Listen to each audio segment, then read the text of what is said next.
ভাবুন, এক মেয়ে যে দিনরাত পড়াশোনা করছে একটা স্বপ্ন নিয়ে। একদিন সে অফিসার হবে, মা বাবার নাম উজ্জ্বল করবে। কিন্তু হঠাৎ করেই সে নিখোঁজ হয়ে যায়। ফোন ধরা বন্ধ, মেসেজের কোনো উত্তর নেই। অথচ তার মোবাইল চালু আছে, ব্যাংক অ্যাকাউন্ট থেকে টাকা কাটা হচ্ছে, ভ্যাকসিনও নেওয়া হয়েছে। এমনকি মাঝে মাঝে তার ফোন থেকেও কল আসে, যাতে সবাই ভাবে হয়তো মেয়েটা ঠিকই আছে। কিন্তু যখন 2 বছর পর হঠাৎ জানা যায় সেই মেয়েটা তো অনেক আগেই মারা গেছে, যেদিন সে নিখোঁজ হয়েছিল সেদিনই তার মৃত্যু হয়েছিল। এই রহস্যময় ঘটনার শুরু ভারতের রাজধানী দিল্লি থেকে। দিল্লির মুখার্জিনগর এলাকা সারা দেশে পরিচিত, বিশেষ করে সেই সব তরুণ তরুণীদের মধ্যে যারা ইউপিএসসির মতো বড় পরীক্ষার প্রস্তুতি নিতে বাড়ি থেকে দূরে এসে এখানে থাকে। 2020 সালে এই এলাকাতেই আসে 28 বছর বয়সী এক মেয়ে। তার নাম ছিল মনিকা যাদব। তার পরিচিতরা তাকে ভালোবেসে মোনা বলেই ডাকত। মোনা মূলত উত্তরপ্রদেশের বুলন্দ শহরের বাসিন্দা ছিল। দিল্লিতে এসে সে মুখার্জিনগরের একটি পিজিতে থাকতে শুরু করে। মোনার পরিবার ছিল সাধারণ, কিন্তু সংগ্রামে ভরা। তার বাবা পুলিশে চাকরি করতেন, কিন্তু 2011 সালে একটি সড়ক দুর্ঘটনায় তার মৃত্যু হয়। এরপর পরিবারে রয়ে যায় তার মা এবং 3 মেয়ে। মোনা ছিল সবার ছোট। দিল্লিতে আসার পর মোনা পরিবারের সঙ্গে যোগাযোগ রাখত। মাঝে মাঝে সে তার মা বা বড় বোনকে ফোন করত। কথা খুব বেশি না হলেও যোগাযোগ ছিল। কিন্তু 2021 সালের সেপ্টেম্বর মাসে হঠাৎ করেই সবকিছু বদলে যায়। মোনা হঠাৎ পরিবারে ফোন করা বন্ধ করে দেয়। শুরুতে পরিবারের লোকজন খুব বেশি চিন্তা করেনি, কারণ এর আগেও এমন হয়েছে। মোনা পড়াশোনায় ব্যস্ত থাকত, তাই সবসময় ফোন করত না। কিন্তু যখন 2-3 সপ্তাহ কেটে গেল আর কোনো ফোন বা মেসেজ এলো না, তখন তার বড় বোনের মনে সন্দেহ জাগে। সে নিজেই মোনাকে ফোন করা শুরু করে, কিন্তু প্রতিবারই একই ফল। ফোন বেজে যায়, কিন্তু কেউ রিসিভ করে না। কিছুই বুঝতে না পেরে বড় বোন বিষয়টি তাদের মাকে জানায়। এখন মা এবং বোন দুজনেই ভীষণ চিন্তিত হয়ে পড়েন। প্রতিদিন ফোন করতে থাকেন, কিন্তু মোনার পক্ষ থেকে কোনো সাড়া পাওয়া যায় না। এই সময় তাদের মনে পড়ে মোনার এক পুরনো পরিচিতের কথা। নাম সুরেন্দ্র রানা। দিল্লি পুলিশের চাকরির সময় তার সঙ্গে মোনার পরিচয় হয়েছিল। আসলে 2014 সালে মোনা দিল্লি পুলিশে কনস্টেবল হিসেবে তার চাকরি শুরু করেছিল। তাকে পিসিআর ইউনিটে পোস্টিং দেওয়া হয়। এই একই পিসিআর ইউনিটেই কর্মরত ছিলেন সুরেন্দ্র রানা, যিনি সেখানে ড্রাইভারের দায়িত্ব পালন করতেন। একই ইউনিটে কাজ করতে করতে ধীরে ধীরে মোনা এবং সুরেন্দ্রর মধ্যে একটি সম্পর্ক গড়ে ওঠে। এমন একটি সম্পর্ক যেখানে বয়সের পার্থক্য ছিল, কিন্তু বিশ্বাসের গভীরতা ছিল আরও বেশি। সুরেন্দ্র মোনা থেকে প্রায় 12 থেকে 15 বছর বড় ছিলেন, তাই মোনা তাকে পিতাতুল্য মনে করতেন, আর সুরেন্দ্র মোনাকে ব্যাটা বলে সম্বোধন করতেন। এই সম্পর্কের মধ্যে ছিল আপনজনের অনুভূতি, ছিল এক ধরনের মানসিক সহায়তা, কারণ মোনার বাবা তো অনেক আগেই মারা গিয়েছিলেন, আর হয়তো সুরেন্দ্রর মধ্যেই সে একজন বাবার মতো ভরসা খুঁজে পেয়েছিল। এবার মোনা কনস্টেবলের চাকরি করলেও মনে মনে আরও বড় কিছু হওয়ার স্বপ্ন দেখছিল। চাকরির পাশাপাশি সে উত্তরপ্রদেশ পুলিশের সাব ইন্সপেক্টর হওয়ার পরীক্ষায় অংশ নেয়, এবং আশ্চর্যজনকভাবে সে সেই পরীক্ষায় উত্তীর্ণও হয়। অর্থাৎ সে দিল্লির কনস্টেবল থেকে উত্তরপ্রদেশ পুলিশের সাব ইন্সপেক্টর হতে পারত। কিন্তু অবাক করার মতো বিষয় হলো, সে সেই চাকরিতে যোগ দেয়নি। কারণ তখন তার মধ্যে আরও বড় কিছু করার আত্মবিশ্বাস জন্ম নিয়েছিল। তার মনে হয়েছিল, যখন কনস্টেবলের ব্যস্ত ডিউটির মাঝেও সে সাব ইন্সপেক্টরের পরীক্ষা পাশ করতে পারে, তাহলে যদি পুরো মনোযোগ দিয়ে পড়াশোনা করে, তাহলে ইউপিএসসি পাশ করাও অসম্ভব নয়। আর এখান থেকেই শুরু হয় মোনার নতুন যাত্রা, তার স্বপ্নের পথে এগিয়ে যাওয়ার যাত্রা। 2020 সালে মোনা দিল্লি পুলিশের কনস্টেবলের চাকরি থেকে ইস্তফা দেয় এবং চলে যায় মুখার্জিনগরে। সেখানে একটি পিজিতে থেকে সে ইউপিএসসি পরীক্ষার প্রস্তুতি শুরু করে। দিল্লিতে এই নতুন জীবনে তার সবচেয়ে বড় সহায় ছিলেন সুরেন্দ্র রানা। তিনি আর শুধু একজন পুরনো সহকর্মী ছিলেন না, তিনি হয়ে উঠেছিলেন মোনার গাইড, তার অভিভাবকের মতো একজন মানুষ। মোনার প্রতিটি ছোট বড় প্রয়োজনে সুরেন্দ্রা সাহায্য করতেন। তিনি যেন একজন লোকাল গার্ডিয়ানের মতো ছিলেন, যার উপর মোনা চোখ বন্ধ করে ভরসা করত। সুরেন্দ্রার বাড়ি ছিল দিল্লির আলিপুর এলাকায়।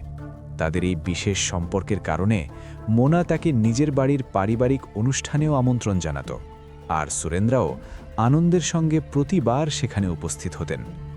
এইভাবে ধীরে ধীরে মোনার পরিবারও সুরেন্দ্রাকে ভালোভাবে চিনতে শুরু করে। তাদের মধ্যেও একটি বিশ্বাসের সম্পর্ক তৈরি হয়ে যায়। কিন্তু তারপর আসে 2021 সালের সেপ্টেম্বর, সেই মাস যখন হঠাৎ করেই মোনা তার পরিবারের সঙ্গে যোগাযোগ বন্ধ করে দেয়। মোনার বড় বোন প্রথমে ভেবেছিল হয়তো সে পড়াশোনায় ব্যস্ত আছে, কিন্তু যখন অনেক দিন কেটে গেল এবং কোনো উত্তর পাওয়া গেল না, তখন সে সুরেন্দ্র রানাকে ফোন করে। সে জানায় মোনা অনেক দিন ধরে ফোন ধরছে না, 2-3 সপ্তাহ হয়ে গেছে, কোনো কথাই হয়নি। এটা শুনে সুরেন্দ্রও অবাক হয়ে যান, কারণ তারও অনেক দিন ধরে মোনার সঙ্গে কোনো কথা হয়নি।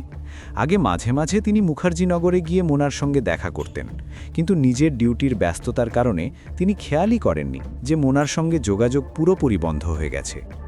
এখন যখন বিষয়টা সামনে এলো, তখন সুরেন্দ্র মোনার বোনকে আশ্বস্ত করেন। তিনি বলেন, আমি ডিউটি শেষ করে গিয়ে দেখে আসছি। ডিউটি শেষ হওয়ার পর সুরেন্দ্র সরাসরি সেই পিজিতে যান যেখানে মোনা থাকত, কিন্তু সেখানে গিয়ে দেখেন মোনা নেই। তিনি আশেপাশে খোঁজ খবর নিতে শুরু করেন, আর তখন যে তথ্য সামনে আসে তা সবাইকে অবাক করে দেয়। পিজির লোকজন জানায় 9 সেপ্টেম্বরের পর থেকে মোনাকে আর দেখা যায়নি। এটা শুনে সুরেন্দ্রর উদ্বেগ আরও বেড়ে যায়। এখন তিনি আর বিষয়টাকে হালকাভাবে নিতে পারেন না।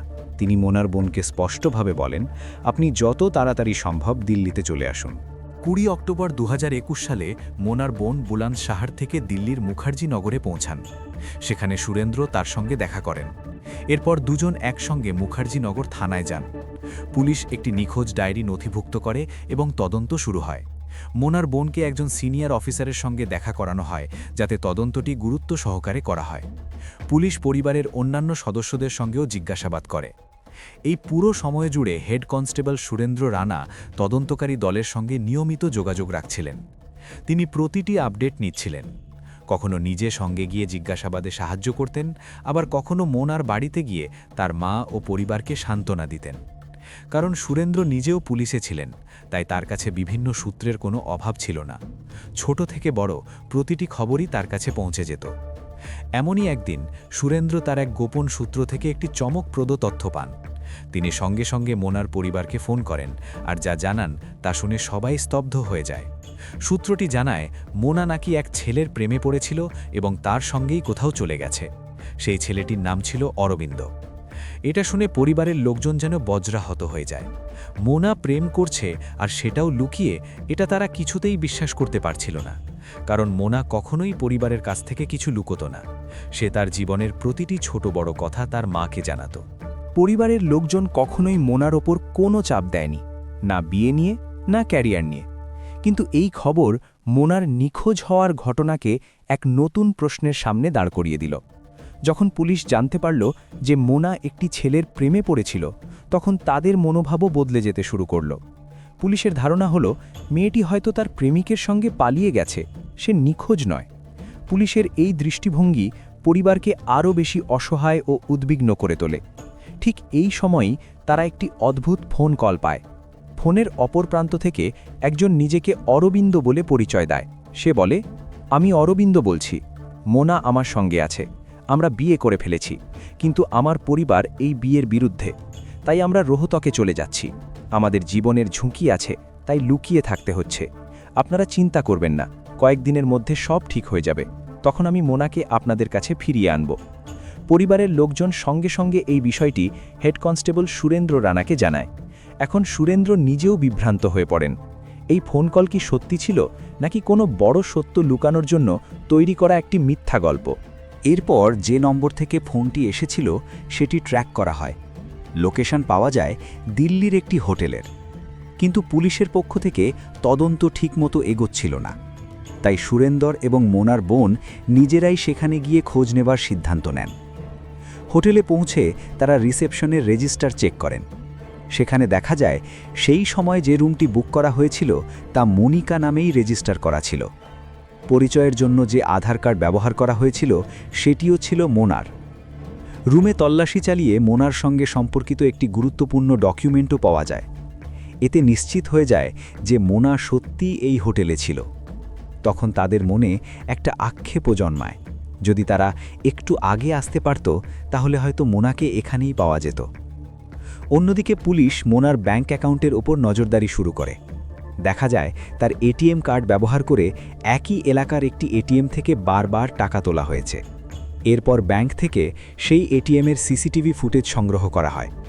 ভিডিওতে দেখা যায় একজন ব্যক্তি হেলমেট পরে টাকা তুলছে। এতে সন্দেহ আরও জোরালো হয়, হয়তো সেই ব্যক্তি অরবিন্দই। শুধু তাই নয়, মোনার ব্যাংক অ্যাকাউন্ট থেকে মাঝে মাঝেই অনলাইন ইউপিআই পেমেন্টও করা হচ্ছিল। এসব দেখে প্রায় নিশ্চিত হয়ে যাওয়া গেল যে মোনা জীবিত আছে এবং কোথাও না কোথাও কারো সঙ্গে লুকিয়ে রয়েছে।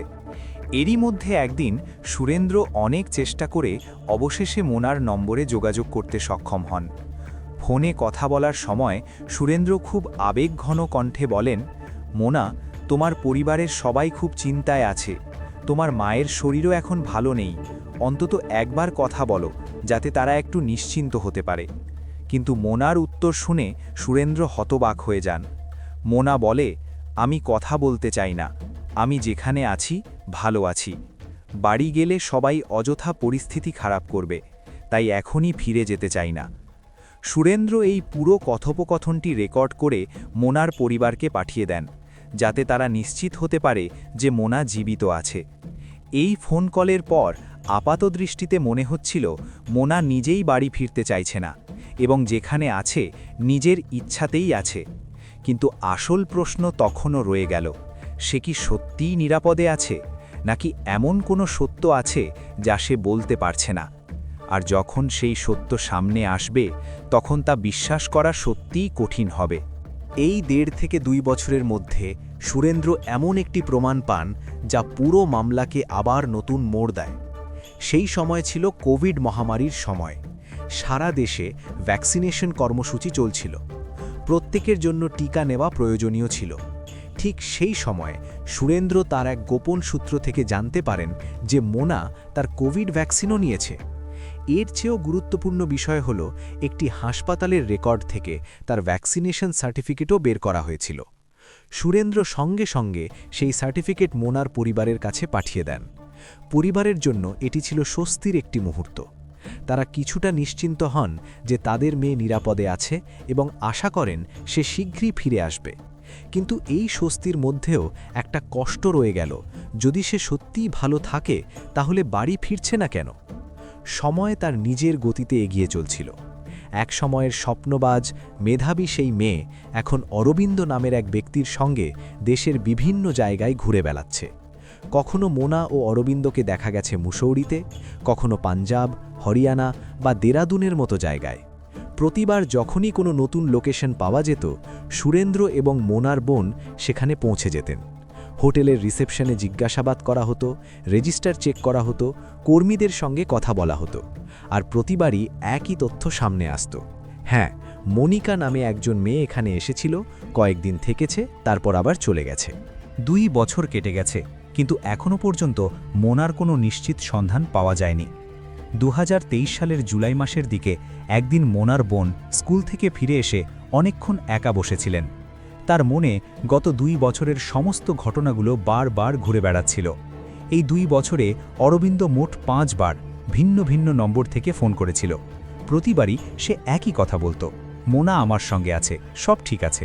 কিন্তু যখনই পরিবারের লোকজন বলতো একবার মোনার সঙ্গে কথা বলাও, তখনই অরবিন্দ কোনো না কোনো অজুহাত দেখিয়ে বিষয়টি এড়িয়ে যেত। এত দীর্ঘ সময় ধরে কি কোনো মেয়ে তার মা বা ভাই বোনের সঙ্গে কথা না বলে থাকতে পারে? এই বিষয়টি এখন আর মোনার বোনের কাছে স্বাভাবিক মনে হচ্ছিল না। তার মনে হচ্ছিল এটা শুধু প্রেম করে পালিয়ে বিয়ের ঘটনা নয়, এর পেছনে আরও বড় কিছু লুকিয়ে আছে। দিল্লিতে মাঝে মাঝে পুলিশ কমিশনার সাধারণ মানুষের অভিযোগ শোনার জন্য জনশুনানি আয়োজন করতেন। 2023 সালের জুলাই মাসে এমনই একটি জনশুনানির আয়োজন করা হয়। মোনার বোন সিদ্ধান্ত নেন এবার তিনি সেখানে যাবেন। দৃঢ় মনোবল এবং ধৈর্য নিয়ে তিনি জনশুনানিতে উপস্থিত হন। সেখানে প্রচুর ভিড় ছিল, কিন্তু যখন তার পালা আসে তিনি বিন্দুমাত্র ভয় না পেয়ে শান্তভাবে কমিশনারের সামনে তার বোনের 2 বছর পুরনো নিখোঁজ হওয়ার পুরো ঘটনাটি বিস্তারিতভাবে তুলে ধরেন। কমিশনার মনোযোগ দিয়ে সব কথা শোনেন। এরপর তিনি সেখানেই উপস্থিত কর্মকর্তাদের ডেকে স্পষ্ট নির্দেশ দেন এই মামলাটি অবিলম্বে দিল্লি ক্রাইম ব্রাঞ্চের কাছে হস্তান্তর করতে হবে এবং তদন্তে কোনো ধরনের বিলম্ব করা যাবে না। এই মামলাটি যত দ্রুত সম্ভব সমাধান করতে হবে। এবার মামলাটি ক্রাইম ব্রাঞ্চের হাতে আসে এবং এখান থেকেই মোনাকে খুঁজে বের করার প্রক্রিয়া আবার দ্রুত শুরু হয়। প্রথমেই একটি বিশেষ তদন্তকারী দল গঠন করা হয়, যেখানে অভিজ্ঞ অফিসারদের রাখা হয় যারা পুরনো ও জটিল মামলাগুলো সূক্ষ্মভাবে তদন্ত করার জন্য পরিচিত ছিলেন। দল গঠনের পর তারা প্রথমেই মোনার পরিবারের সদস্যদের ডেকে পাঠায়। গত 2 বছরে যা যা ঘটেছে তার প্রতিটি বিষয়ে বিস্তারিতভাবে জানতে চায়। পরিবারের সদস্যরা জানান কিভাবে নিখোঁজ হওয়ার কিছুদিন পর মোনার নম্বর থেকেই একটি ভয়েস মেসেজ এসেছিল। তারপর কয়েকদিন পর অরবিন্দ ফোন করে জানায় যে তারা দুজন রোহটাকে যাচ্ছে। অরবিন্দ মোট 5 বার ফোন করেছিল এবং প্রতিবারই ভিন্ন নম্বর ব্যবহার করেছিল। এই তথ্যগুলো শুনে ক্রাইম ব্রাঞ্চ প্রথম গুরুত্বপূর্ণ সূত্র পেয়ে যায়। সেই সূত্র ছিল অরবিন্দ যে মোবাইল নম্বরগুলো থেকে ফোন করেছিল সেগুলো। পরিবারের লোকজন বুদ্ধিমত্তার সঙ্গে সেই সব নম্বর সংরক্ষণ করে রেখেছিল। এখন সেই নম্বরগুলো ক্রাইম ব্রাঞ্চের হাতে এসেছে এবং এখান থেকেই শুরু হতে চলেছে এই রহস্যের আসল তদন্ত। তদন্তকারী দল সঙ্গে সঙ্গে সেই সব নম্বরের কল ডিটেলস বের করতে শুরু করে। একে একে প্রতিটি নম্বর খতিয়ে দেখা হয়, কখন সক্রিয় হয়েছে, কোন টাওয়ার থেকে সিগন্যাল নিয়েছে এবং কোন কোন লোকেশনে এর কার্যকলাপ ছিল। এরপর সেই নম্বরগুলোর রেজিস্ট্রেশন ডিটেলসও সংগ্রহ করা হয়। তদন্ত যত এগোতে থাকে একের পর এক চাঞ্চল্যকর তথ্য সামনে আসতে থাকে। ক্রাইম ব্রাঞ্চ দেখতে পায় যেসব মোবাইল নম্বর থেকে ফোন করা হয়েছিল সেগুলো সবই ভুয়া পরিচয়ে নেওয়া। কোনো সিমই আসল পরিচয়ে রেজিস্টার করা ছিল না। নাম ছিল অন্য কারো, ছবি ছিল অন্য কারো। তারপর আসে সেই মোড় যা পুরো মামলার গতিপথই বদলে দেয়। একটি ফর্ম পাওয়া যায়। সেই ফর্মে লাগানো ছবিটি যখন মোনার পরিবারের সদস্যদের দেখানো হয় তখন তারা গভীরভাবে তাকিয়ে চিন্তা করার চেষ্টা করেন। হঠাৎ করেই তাদের মনে একটি সংযোগ তৈরি হয়। তারা মনে করতে পারেন এই লোকটিকে তারা আগে দেখেছেন, তাদের বাড়িতে হওয়া একটি অনুষ্ঠানে। আর সে একা ছিল না, তার সঙ্গে ছিল রবিন, যে ছিল মোনার ঘনিষ্ঠ বন্ধু সুরেন্দ্র রানার শ্যালক, স্ত্রীর ভাই। পুলিশ দ্রুত সেই ছবির লোকটিকে খুঁজে বের করে এবং তাকে আটক করে জিজ্ঞাসাবাদ শুরু করে। সে নির্দ্বিধায় বলে, আমি কিছুই জানি না, রবিন আমার কাছে ছবি চেয়েছিল, আমি দিয়ে দিয়েছিলাম। এবার পুলিশের নজর পড়ে রবিনের ওপর। তাকেও আটক করে জিজ্ঞাসাবাদ করা হয়, কিন্তু রবিনের উত্তর ছিল এড়িয়ে যাওয়ার মতো। সে বলে, আমি কিছু জানি না, দুলাভাই অর্থাৎ সুরেন্দ্র যেমন বলেছিল আমি তেমনই করেছি। এরপর ক্রাইম ব্রাঞ্চ সুরেন্দ্র রানাকে আটক করে এবং কঠোর জিজ্ঞাসাবাদ শুরু করে। আর তখনই সামনে আসে পুরো ভয়ঙ্কর সত্য। সুরেন্দ্র স্বীকার করে যে মোনা আর বেঁচে নেই। সে আরও স্বীকার করে প্রায় 2 বছর আগে সে নিজেই মোনাকে হত্যা করেছিল। মোনার মৃত্যুর পর সুরেন্দ্র একটি সম্পূর্ণ মিথ্যা গল্প তৈরি করেছিল, এমন একটি গল্প যা পুলিশকেও বিভ্রান্ত করে দেয়। সে এমনভাবে ঘটনাকে সাজিয়েছিল যেন মোনা অরবিন্দ নামের এক ছেলের সঙ্গে পালিয়ে গিয়ে বিয়ে করেছে। সুরেন্দ্র নিজেও একজন পুলিশ ছিল, তার মাথা ছিল চতুর পরিকল্পনায় ভরা। সেই পরিকল্পনায় তার শ্যালক রবিনকেও জড়িয়ে ফেলে। সে রবিনকে পুরো সত্য জানায় যে মোনা আর বেঁচে নেই এবং এখন তাকে এই মিথ্যা গল্প বজায় রাখতে সাহায্য করতে হবে। সুরেন্দ্র রবিনকে বলে, তোমাকে অরবিন্দ হতে হবে, মোনার পরিবারের সঙ্গে কথা বলতে হবে। এরপর রবিন বিভিন্ন জায়গা থেকে ফোন করে নিজেকে অরবিন্দ পরিচয় দিত এবং মোনার পরিবারকে মিথ্যা আশ্বাস দিত যে মোনা তার সঙ্গেই আছে। মোনাকে হত্যার পর সুরেন্দ্র তার সমস্ত আইডি কার্ড এবং মোবাইল ফোন নিজের কাছে রেখে দেয়। এরপর সে কল গার্লদের ডেকে আনত। তাদের হাতে মোনার আধার কার্ড দেওয়া হতো এবং বলা হতো, এই লোকটির সঙ্গে হোটেলে যাও, সেখানে রাত কাটাও, সকালে চেক আউট করে চলে যাও। এইভাবেই সুরেন্দ্র পরিকল্পিতভাবে প্রমাণ তৈরি করছিল, যাতে সবাই বিশ্বাস করে মোনা এখনও জীবিত এবং বিভিন্ন জায়গায় ঘুরে বেড়াচ্ছে। সুরেন্দ্র তাদের বলতো, তোমাদের পুরো টাকা দেওয়া হবে। আসলে কল গার্লদের কোনো ঝুঁকি বা অতিরিক্ত কিছু করার ছিল না, আর সমস্ত খরচ সুরেন্দ্র নিজেই বহন করত। তাই তারাও চুপচাপ রাজি হয়ে যেত। এইভাবে বিভিন্ন হোটেলে মোনার নাম ব্যবহার করে রুম বুক করা হতো। সেই সময় ছিল কোভিডের সময়কাল। সবাই মাস্ক পরে থাকত। হোটেলের রিসেপশনে কেউ আইডি কার্ডের ছবির সঙ্গে সামনে থাকা মেয়েটির মুখ মিলিয়ে দেখত কিনা সেটা কেউ গুরুত্ব দিয়ে যাচাই করত না। প্রতিবার হোটেল ছাড়ার আগে সুরেন্দ্রর পরিকল্পনা অনুযায়ী রুমে মোনার আইডি কার্ডের ফটোকপি রেখে দেওয়া হতো, যাতে ভবিষ্যতে যদি কখনো পুলিশ তদন্ত করে তাহলে মনে হয় হ্যাঁ মোনা এখানে ছিল। শুধু তাই নয়, সুরেন্দ্র এক মহিলার কোভিড ভ্যাকসিনও করিয়েছিল, কিন্তু সেখানে ব্যবহার করা হয়েছিল মোনার আইডি কার্ড। মাস্ক পরা থাকায় কেউ কোনো সন্দেহ করেনি। মোনার এটিএম কার্ডও সুরেন্দ্র নিজেই ব্যবহার করত। এর ফলে ব্যাংক অ্যাকাউন্টে নিয়মিত লেনদেন চলতে থাকত, আর এটাই ছিল তার মূল উদ্দেশ্য। সবাই যেন বিশ্বাস করে মোনা জীবিত আছে, পালিয়ে গেছে এবং নিজের মতো করে খরচ করছে। সুরেন্দ্র খুব ভালোভাবেই জানত অপরাধ জগতে কিভাবে ভুয়া সিম কার্ড কেনা হয়, কিভাবে নকল আইডি তৈরি করা হয়। ক্রাইম ব্রাঞ্চ যখন এসব তথ্য জানতে পারে তারা হতভাগ হয়ে যায়।